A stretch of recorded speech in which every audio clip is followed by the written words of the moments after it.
Halo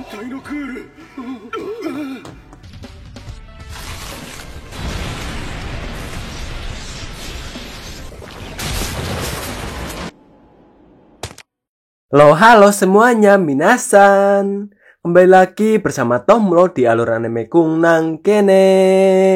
Gimana, sehat? Setelah berjuta-juta abad lamanya mempelajari Kagune yang diwariskan oleh Kaneki, akhirnya kali ini saya akan mencoba membawakan alur cerita anime Tokyo Ghoul season ketiga, atau yang berjudul Ri. Yang katanya di season ketiga ini kesadaran Kaneki digantikan oleh orang lain, dan seperti apakah kabar Babang Kaneki sekarang ini? Tanpa banyak basa-basi lagi, Tokyo Ghoul season ketiga pun dimulai dari sekarang.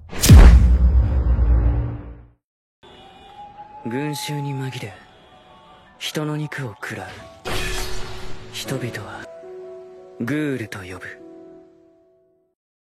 Awal kisah akan saya perkenalkan terlebih dahulu sebuah anggota hasil eksperimental CCG, yaitu Queens atau manusia setengah ghoul yang beranggotakan 4 orang, yakni Urie, Shirazu, Mutsuki, Saiko, dan pemimpin anggota ini sebenarnya adalah Kaneki, tapi kesadarannya digantikan oleh Sasaki Heise. Selain bisa menggunakan Quinqui, para anggota Queens ini juga bisa menggunakan kekuatan ghoul yaitu Kagune. Bahkan ketika terkena serangan, para Queens ini bisa menyembuhkan dirinya sendiri.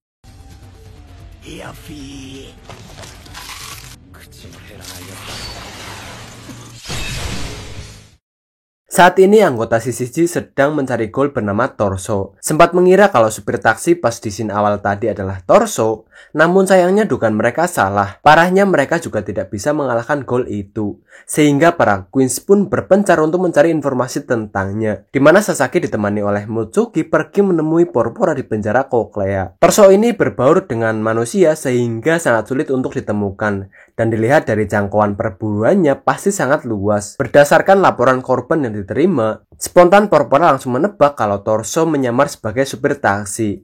Lalu setelah pulang dari penjara, Mutsuki tanpa sengaja melihat taksi yang gerak-geriknya sangat mencurigakan. Lantas dia pun langsung menerobos masuk ke dalam taksi itu tanpa menghiraukan wanita yang sudah memesan taksi tersebut. Akan tetapi di tengah perjalanan, Mutsuki malah terpojok dihajar habis-habisan, dan beruntungnya Urie dan Shirazu yang menyadari kalau supir taksi itu adalah Torso, mereka berdua pun langsung berusaha untuk menumbangkan taksi itu. Akan tetapi serangan mereka malah meleset. Tanpa diduga ternyata anggota CCG sudah berjejer untuk menangkap Torso. Saat itulah mereka berusaha melawannya. Akan tetapi tiba-tiba ghoul dengan sebutan Orochi datang menyerang hingga membuat mereka kewalahan.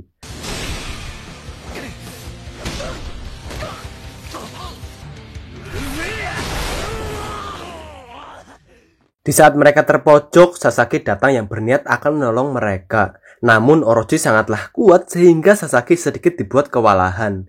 Yang ketika sedang melamun, tiba-tiba jiwa Kaneki seolah ingin menggantikan posisinya sekarang. Namun Sasaki menolaknya mentah-mentah. Setelahnya dia pun mengeluarkan Kagune miliknya supaya bisa mengimbangi kekuatan Orochi. Namun sayangnya meskipun dia menggunakan Kagune dan Quinqui secara bersamaan, pun masih belum bisa sebanding dengannya. Ketika hampir modar, kesadarannya pun digantikan oleh jiwa Kaneki. Yang hal itu membuat kepribadian serta kekuatannya berubah sehingga bisa mengalahkan Orochi dengan mudahnya.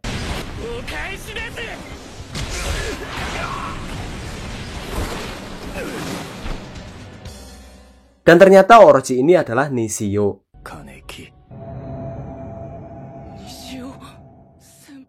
Seketika pertemuan itu pun memicu ingatan-ingatan terdahulu di pikirannya, alhasil membuatnya lepas kendali. Sedangkan CCG yang melihatnya pun menghentikan misi mereka untuk menangkap Orochi dan Torso. Karena saat ini mereka akan berusaha untuk menghentikan amukan Sasaki terlebih dahulu yang tak butuh waktu lama. Pasukan CCG pun berhasil menghentikan amukannya diakhiri dengan tembakan obat bius oleh Akira.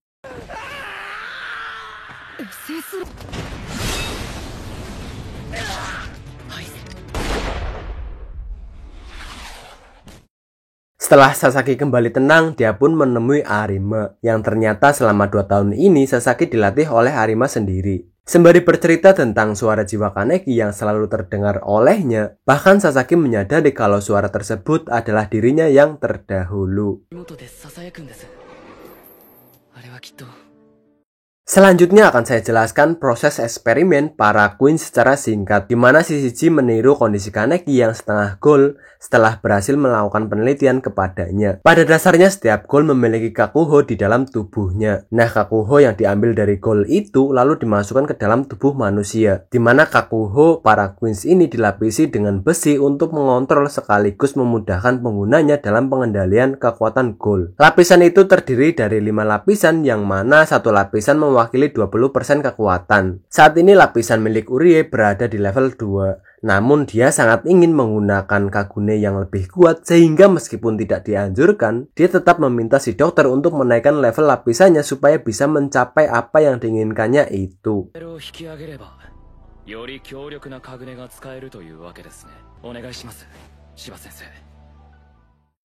Meskipun kasus Torso belum selesai, akan tetapi pihak Shishiji menduga kalau Torso telah ikut bergabung dengan Aogiri, sehingga hal itu membuat para Queens dikeluarkan dari kasus Torso. Karena untuk saat ini kekuatan mereka belum sebanding jika harus berurusan dengan anggota Aogiri, dan sekarang mereka mendapatkan misi baru, yaitu untuk menangkap ghoul yang biasa dipanggil Nutcracker. Nama panggilan itu sama seperti dirinya yang sangat suka sekali memecahkan biji laki-laki. Selain para Queens ini, Juso CS juga sudah berhasil melacak lokasi Nutcracker. Oleh karena itu, keesokan harinya mereka pun bekerja sama dengan Juso CS, di mana Nutcracker ini menculik seseorang atau wanita muda lalu dijual di pelelangan, dan lelangan itu diikuti oleh ghoul bernama Big Madam. Ghoul yang telah membesarkan Juso. Untuk menangkap Nutcracker, Sasaki dan yang lainnya menyamar sebagai wanita lalu pergi ke diskotik. Benar saja, Nutcracker ada di sana. Ketika Mutsuki mendekatinya, Nutcracker langsung tertarik dengan Mutsuki, sehingga tanpa ragu Mutsuki pun diberikan pekerjaan olehnya, yang sebenarnya Nutcracker berniat menculiknya lalu dilelang. Singkatnya, Mutsuki dengan ditemani Juso langsung diculik oleh Nutcracker, di mana Juso memang sebelumnya ditugaskan oleh Wasu untuk menemaninya, karena Shishiji berencana akan melakukan penyergapan di lelangan itu. Dan lelangan pun dimulai.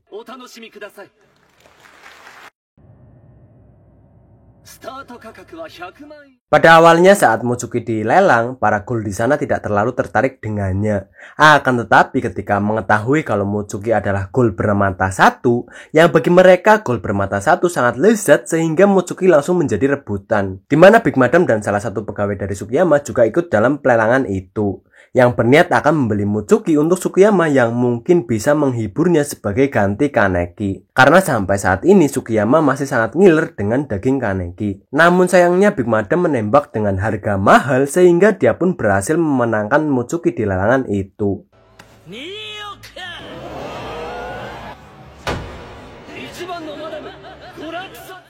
Selanjutnya ketika Juso dilelang, tanpa basa-basi lagi, dia langsung mengeluarkan pisau dari balik bajunya lalu dilemparkan kepada para ghoul di sana, yang membuat mereka kocar-kacir. Sedangkan di luar, Shishiji sudah bersiap-siap untuk menjalankan misi utamanya, yaitu untuk melenyapkan Big Madam. Akan tetapi anggota Aogiri terutama Ayato memang ditugaskan oleh Eto untuk menjaga Big Madam dari pasukan Shishiji, sehingga pertarungan pun tak bisa dihindari lagi.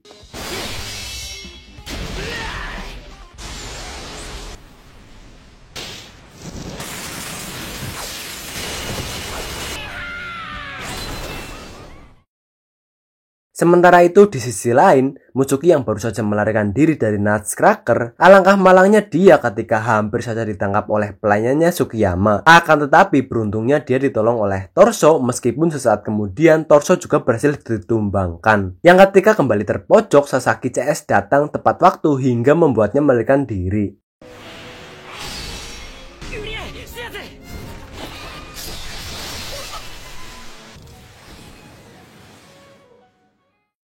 Setelah itu, Mutsuki ditemani Urie sebenarnya mendapatkan izin untuk tidak melanjutkan misi.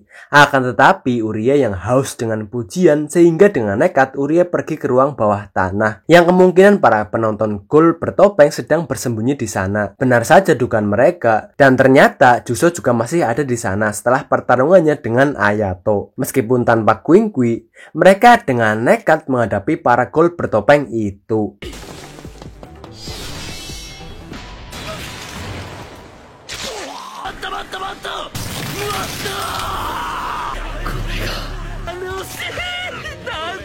Dalam sekejap, Uria kembali sadar dan langsung mengeluarkan Kagunenya. Meskipun begitu, dia masih belum sebanding dengan Big Madam. Saat itulah Juso dan pasukannya datang menolongnya. Dan mengingat Big Madam sudah membesarkannya sehingga dirinya pun tak tega untuk membunuhnya. Akan tetapi dengan sigap, pasukannya pun pengertian langsung membunuhnya. Sayonara. Kita beralih ke Sasaki yang secara tiba-tiba dia diserang oleh Takizawa yang sekarang sudah menjadi ghoul sangat ganas.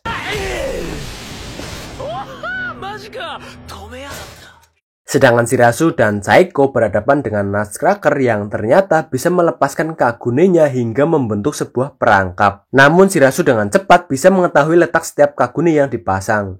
Dan dia pun memanfaatkan hal itu untuk menjebak Nutcracker dengan perangkapnya sendiri. Dan pada akhirnya Shirazu berhasil mengalahkannya.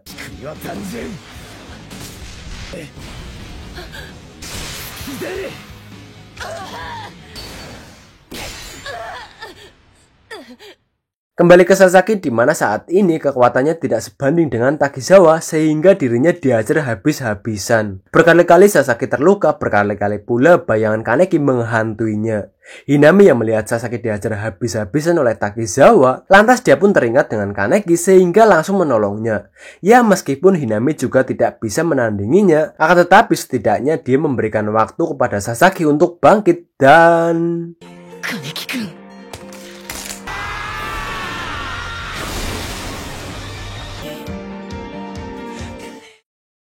Beberapa saat kemudian Arima dan pasukannya pun datang untuk membunuh Hinami. Tetapi Sasaki langsung mengambil alih tugas penahanannya untuk diserahkan kepadanya.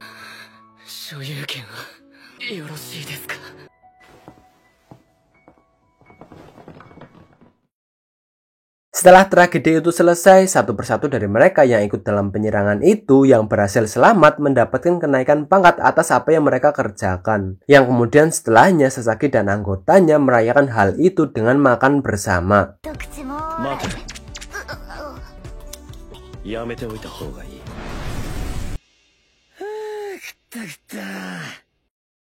Selanjutnya kita beralih ke Sukiyama yang semakin hari kondisi tubuhnya semakin memburuk. Meskipun pelayannya menculik manusia untuk dijadikan sebagai makanannya, pun belum bisa membuat jiwa icip-icipnya merasakan puas dengan hidangan yang sudah ada. Dan bahkan di kamarnya terdapat banyak sekali tengkorak-tengkorak manusia yang ternyata sampai sekarang Sukiyama masih sangat ingin memakan tubuhnya Kaneki. Hingga membuatnya harus disuntik supaya bisa kembali tenang.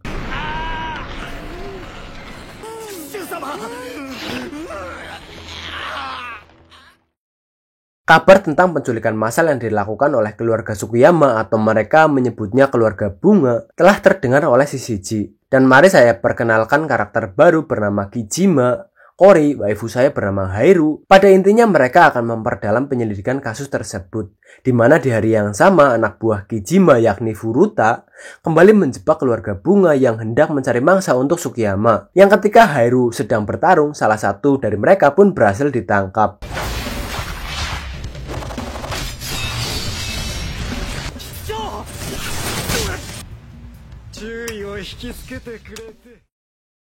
Setelah itu pelayan Sukiyama yang bernama Kanae, salah satu kepercayaannya memberikan foto-fotonya Sasaki.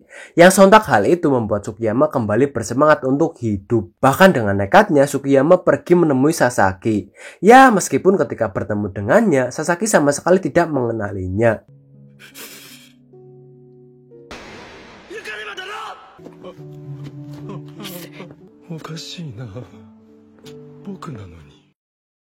Sepulangnya bertemu Sasaki, nafsu makan dan semangat Sukiyama pun kembali bangkit. Lalu keluarga bunga dikejutkan dengan video yang dibuat oleh Kijima yang dengan sengaja memotong-motong anggota badan pelayan Sukiyama yang berhasil ditangkap olehnya. Karena pelayan tersebut tidak mau berbicara ketika diinterogasi. Setelah Sukiyama mengetahui video itu, dia pun berniat akan menyelamatkan pelayannya dengan membujuk Sasaki.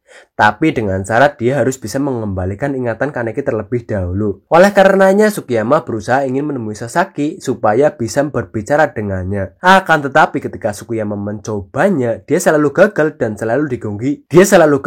selalu diganggu oleh para queens. Kanae yang melihat kalau Sukiyama sangat kesulitan sehingga dirinya berniat akan mempertemukannya dengan Sasaki tanpa diganggu oleh para queens lagi, yakni dengan membayar anggota Aogiri untuk membunuh para queens, di mana Aogiri langsung menjalankan pekerjaan itu. Akan tetapi satu persatu dari mereka bisa mengalahkan Aogiri, dan Kanae sendiri sangat dibuat kewalahan oleh Urie. Bahkan Sasaki dengan mudah bisa mengalahkan mereka.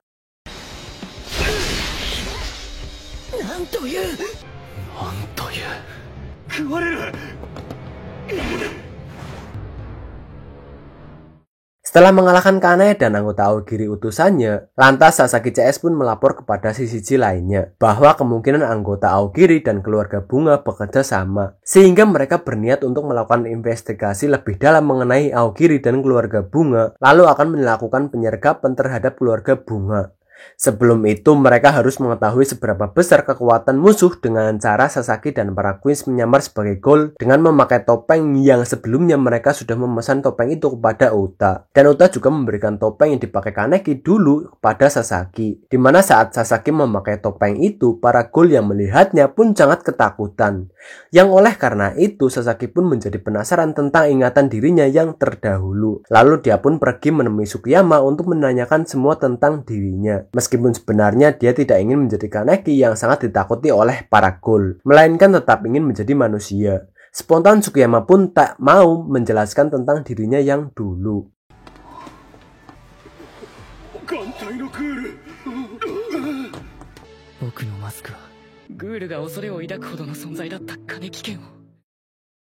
Selanjutnya kita diperlihatkan Kijima yang membunuh pelayan Sukiyama dengan gemblungnya. Gemblung memang, gemblung.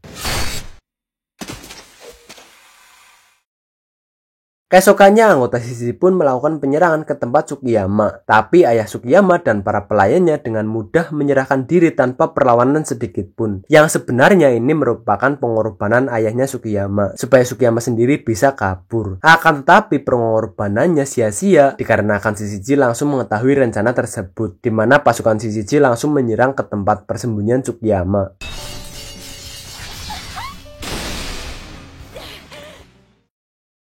Sasaki CS juga berpencar untuk mencari Sukiyama, di mana para Queen CS langsung diserang tanpa henti dan meskipun mereka menyerang balik, akan tetapi mereka tetap kewalahan, hingga membuat sebagian dari mereka tumbang.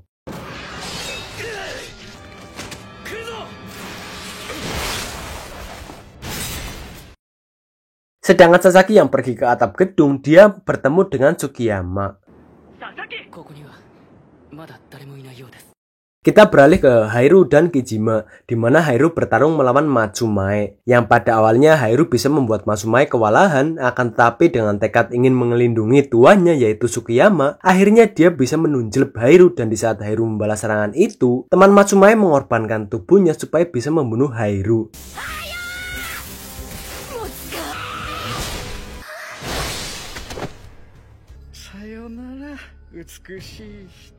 Sedangkan Kijima yang dengan gagahnya pun mengucapkan selamat tinggal kepada Hairu. Akan tetapi tiba-tiba Yuma yang masih bisa bergerak pun menunjulnya plus serangan bertubi-tubi yang dilakukan oleh Matsumae.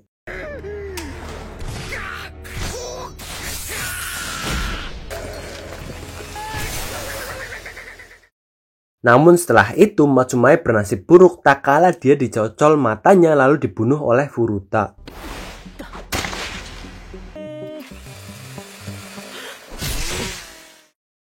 Kembali ke para queens, di mana ketika Shirazu sudah berhasil memojokkan Noro, bahkan Shishiji sudah menusuk kepalanya, tiba-tiba tubuhnya hilang kendali dan berubah menjadi monster. Saat itulah mereka sangat-sangat kesusahan dibuatnya. Melihat kondisi temannya yang sudah tidak berdaya, Shirazu dengan sisa-sisa kekuatannya pun dengan nekat menyerang Noro dengan Kagunenya. Ditambah serangan akhir dari Urie sehingga Noro dapat dikalahkan. Akan tetapi dengan bayaran Shirazu mendapat lubang di tubuhnya.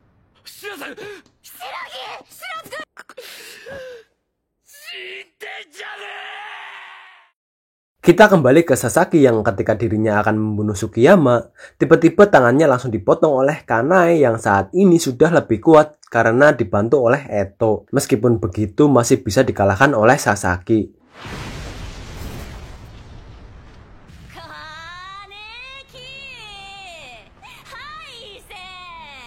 Dan beberapa saat kemudian Eto datang ke tempat itu yang sekaligus membuat Kanae kembali bangkit menyerang lalu menginjak-injak Sasaki. Pada saat itulah Sasaki bertemu dirinya ketika masih kecil yang menggambarkan ingatan-ingatan tentang ibunya. Lalu kesadaran Sasaki pun digantikan kembali oleh Kaneki disertai menghitam kembali rambutnya. Dekiru? Oyasumi. Haise. Dengan cepat Sasaki pun bisa mengalahkan Kanae lalu bertarung dengan Eto. Yang dengan cepat Sasaki bisa mengalahkan Eto hingga membuatnya melarikan diri.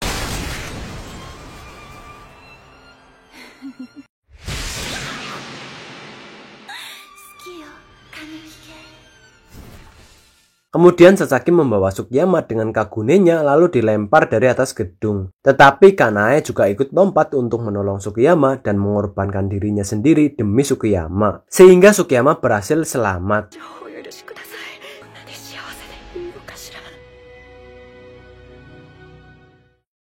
Dan scene akhir ketika Sukiyama akan diserang oleh Shishiji, beruntungnya dia ditolong oleh Toka dan Yomo.